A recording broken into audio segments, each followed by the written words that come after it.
I got so much motherfucking design on right now. Dirty town, bring it back, make it clap. I got 3 old thoughts, new guap, wear that thing. Bitches on my line, and you know they come straight. Assalamualaikum warahmatullahi wabarakatuh. Selamat siang Ibu dan teman-teman semuanya. Untuk mata kuliah teori akuntansi kali ini, kami dari kelompok 6 akan mempresentasikan materi tentang liabilitas, kontingensi, dan PSAK nomor 72 tahun 2020. Baiklah, sebelum memasuki materi, izinkan saya untuk memperkenalkan anggota kelompok kami. Di sini saya sendiri Tasya Kirana selaku moderator, dan juga ada teman-teman saya yaitu Anggi Saputra, Ardina Pratiwi, Igusti Ayu, dan Seri Wijayanti. Baiklah, untuk materi yang pertama akan dijelaskan teman saya.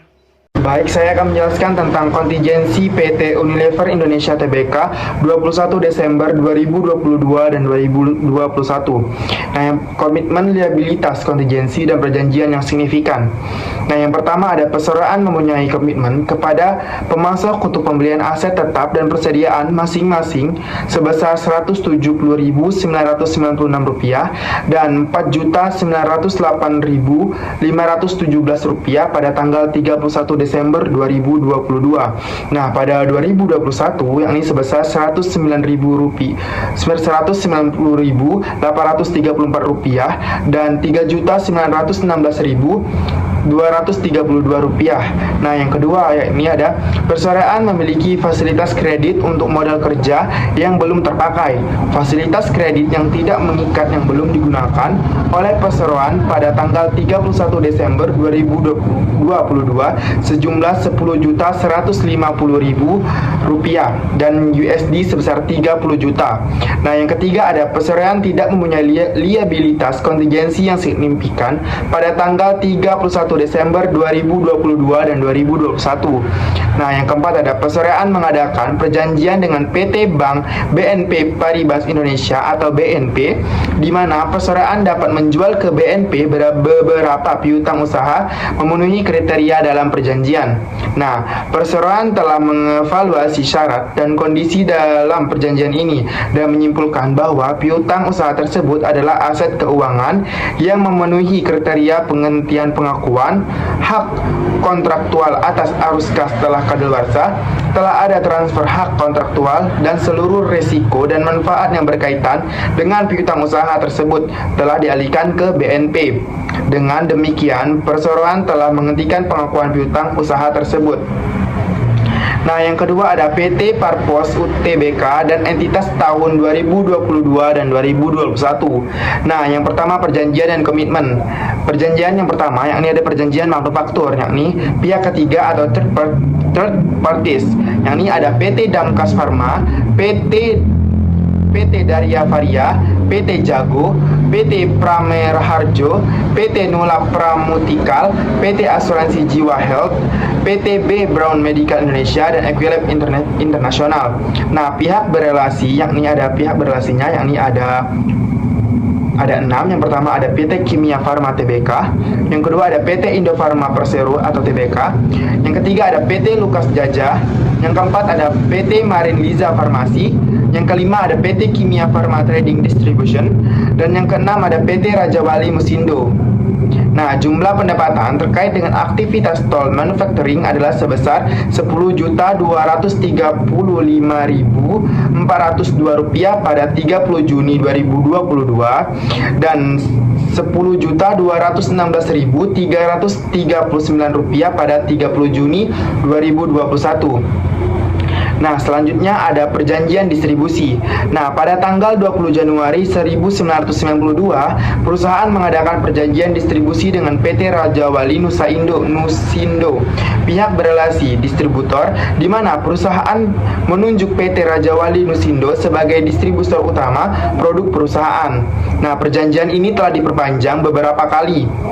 Terakhir pada tanggal 29 Desember 2021 yang memperpanjang masa sah berlaku kerjasama untuk produk non-irisan hingga 30 Desember 2022 serta irisan dan e-katalog hingga 31 Desember 2022. Nah, distributor wajib membayar perusahaan sebesar harga yang telah disepakati dalam perjanjian yang berlaku terhitung sejak produk diterima di gudang cabang distributor. Distributor berhak mendapatkan margin distribusi yang besarannya ditentukan dalam perjanjian. Apabila distributor terlambat melakukan pembayaran dengan batas maksimum keterlambatan selama 45 hari, distributor akan dikenakan denda sebesar suku bunga pinjaman komersial yang berlaku dari harga produk yang belum dibayar. Nah, apabila keterlambatan telah melebihi batas maksimum tersebut, perusahaan berhak menetapkan denda di luar bunga pinjaman komersial.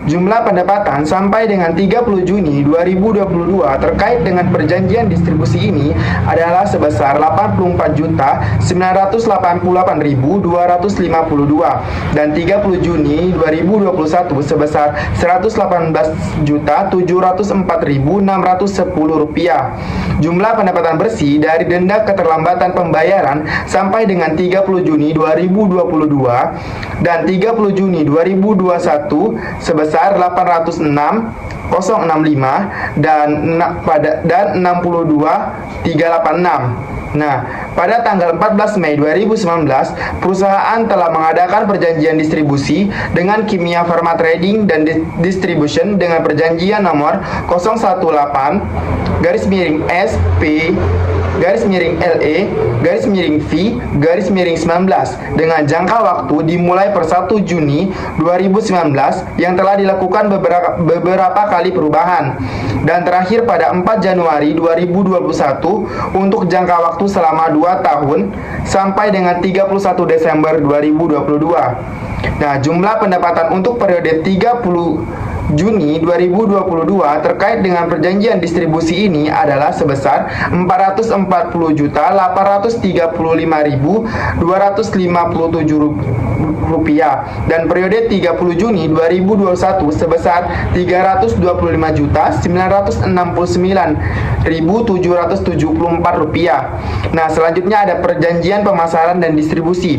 Nah, pada tanggal 20 November 2019, perusahaan mengadakan perjanjian dengan PT Swaya Perkasa nomor 080-SP-LE-9-19 dan nomor 033-SP-Papros/9-2019 dengan jangka waktu 5 tahun untuk produk sesuai kesepakatan. Nah, belum terdapat pendapatan sampai dengan 30 Juni 2022 dan 30 Juni 2021 yang sehubungan dengan kerjasama tersebut. Selanjutnya akan dibahas oleh teman saya. Terima kasih. Baiklah, terima kasih kepada Saudara Andi.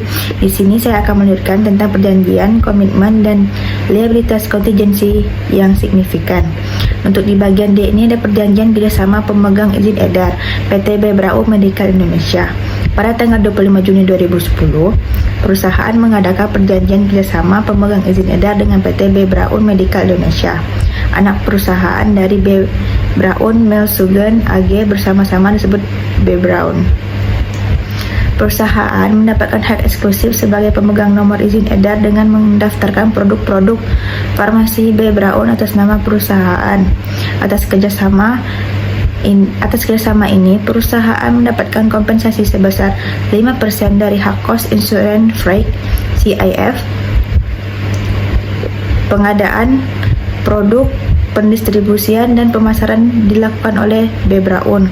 Perjanjian ini berlaku selama 1 tahun.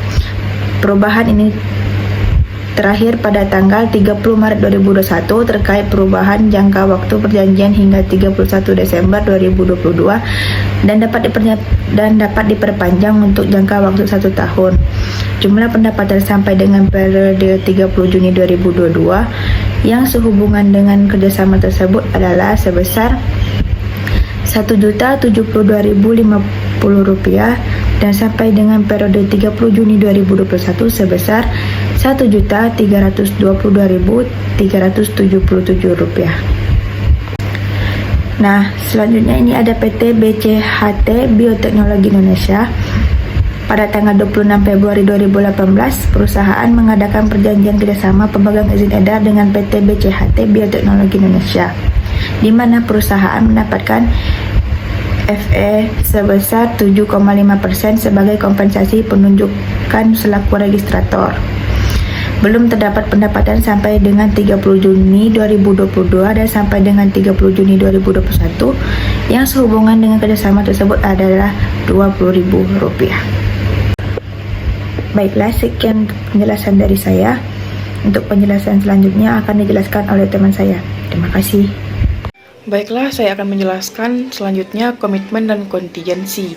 Untuk jumlah kewajiban komitmen bersihnya tahun 2009 totalnya Rp378.592.294. Untuk tahun 2010-nya Rp525.675.226.382. Dan untuk jumlah kewajiban kontingensinya totalnya tahun 2009 yaitu Rp873.369.999. Dan tahun 2010-nya Rp3.324.132.152. Untuk total lain-lain tahun 2009-nya yaitu Rp141.119.629. Dan tahun 2010-nya Rp203.122.732.086. Baiklah, selanjutnya komitmen dan liabilitas kontingensi. Pada tanggal 31 Desember 2020, grup mempunyai komitmen untuk membeli produk Sarox dari FXAP sejumlah Rp46.812. Pada tahun 2019-nya sejumlah Rp32.352. Pada tanggal 31 Desember 2020 dan 2019, grup memiliki bank garansi sebagai berikut. Dapat kita lihat di bawah ini untuk jumlahnya ya. Selanjutnya ada komitmen sewa operasi biasa dengan grup sebagai pesewa. Jumlah pembayaran sewa minimum yang akan diterima di masa datang yang berasal dari sewa operasi biasa yang tidak dapat dibatalkan adalah sebagai berikut. Tahun 2020 untuk 1 tahunnya Rp431.909. Untuk 2-5 tahun Rp272.229. Untuk totalnya Rp704.138. Baik, selanjutnya saya akan membahas PT Indofood Sukses Makmur Tbk dan entitas anaknya tahun 2022. Perjanjian-perjanjian, komitmen-komitmen, dan kontingensi signifikan. Yang pertama itu ada komitmen penjualan. Pada tanggal 30 September tahun 2022, SIMP memiliki komitmen penjualan untuk menyerahkan karet, MKS, dan produk turunannya. Kakao dan teh sebanyak 48.170 ton. Pada tanggal 31 Desember 2021 sebanyak 10.072 ton. Benih kelapa sawit sebanyak 116.023 benih. Pada 31 Desember 2021 sebanyak 301.106 benih. Dan bibit sawit sebanyak 3.360 bibit. Sedangkan pada 31 Desember 2021 sebanyak 1.135 bibit. Kepada pelanggan pihak ketiga dan luar negeri, seluruh komitmen penjualan di atas akan terrealisasi dalam 1 bulan setelah tiap-tiap tanggal pelaporan. Kemudian yang kedua, itu ada pengembangan perkebunan plasma. Entitas anak tertentu mengadakan perjanjian pengembangan perkebunan plasma dengan beberapa KUD yang mewadahi petani plasma. Dan yang ketiga yaitu ada perjanjian konsultasi manajemen kelompok usaha ICBP. IDLK mengadakan perjanjian manajemen dengan PT Marison Nauli Ventura atau MNV, di mana MNV memberikan kepada IDLK nasihat, pendapat, petunjuk, konsultasi, dan informasi yang berkaitan dengan kegiatan usaha, khususnya yang berhubungan dengan sumber daya manusia dan manajemen. Perjanjian ini berlaku untuk jangka waktu 1 tahun dan akan diperpanjang secara otomatis untuk jangka waktu yang sama, kecuali apabila salah satu pihak menyatakan secara tertulis untuk mengakhiri perjanjian tersebut.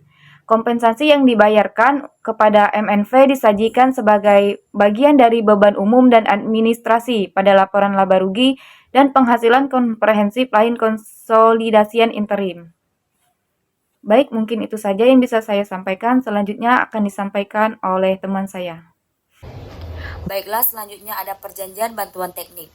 SRC mengadakan perjanjian dengan Rengo Company Limited, Jepang atau Rengo, di mana Rengo menyediakan bantuan teknik kepada SRC dalam operasi produksinya. Sebagai kompensasinya, SRC membayar Rengo biaya bulanan sesuai ketentuan yang diatur dalam perjanjian. Baiklah, selanjutnya ada perjanjian pengikatan jual beli ICBP dengan PT Pasuruan Prima Cemerlang. Pada bulan September 2018, ICBP mengadakan perjanjian pengikatan jual beli dengan PT Pasuruan Prima Cemerlang sehubungan dengan rencana pembelian sebidang tanah seluas sekitar 572.000 meter persegi yang terletak di Pasuruan, Jawa Timur dengan harga 3.200.000 per meter persegi atau angka penuh atau jumlah keseluruhan sebesar Rp1.830.400. Uang muka atas rencana pembelian tanah tersebut dicatat sebagai bagian dari akun aset tidak lancar lainnya dalam laporan posisi keuangan konsolidasian interim pada tanggal 30 September 2022 dan 31 Desember 2021. Selanjutnya ada PSAK nomor 72. PSAK nomor 72 tentang pengakuan pendapatan dari kontrak dengan pelanggan merupakan adopsi IFRS nomor 15 yang telah berlaku di Eropa sejak Januari 2018. PSAK nomor 72 merupakan PSAK sapu jagat karena mengganti banyak standar sebelumnya. Beberapa standar yang dicabut dengan terbitnya PSAK nomor 72 adalah PSAK nomor 34 tentang kontrak konstruksi, PSAK nomor 32 tentang pendapatan, ISAK nomor 10 tentang program loyalitas pelanggan, ISAK nomor 21 tentang perjanjian konstruksi real estate, serta ISAK nomor 27 tentang pengalihan aset dari pelanggan. Esensinya, PSAK nomor 72 mengubah cara pengakuan pendapatan kontrak yang tadinya rigid atau rule based menjadi berbasis prinsip atau principle based pengakuan pendapatan kontrak. Misalnya sekarang tidak berdasarkan besaran uang muka yang sudah diterima. Berdasarkan standar baru ini, pengakuan pendapatan bisa dilakukan secara bertahap sepanjang umur kontrak atau over the time atau pada titik tertentu atau at a point of time. Namun pengakuan pendapatan bertahap tidak bisa diterapkan kepada sebarang kontrak.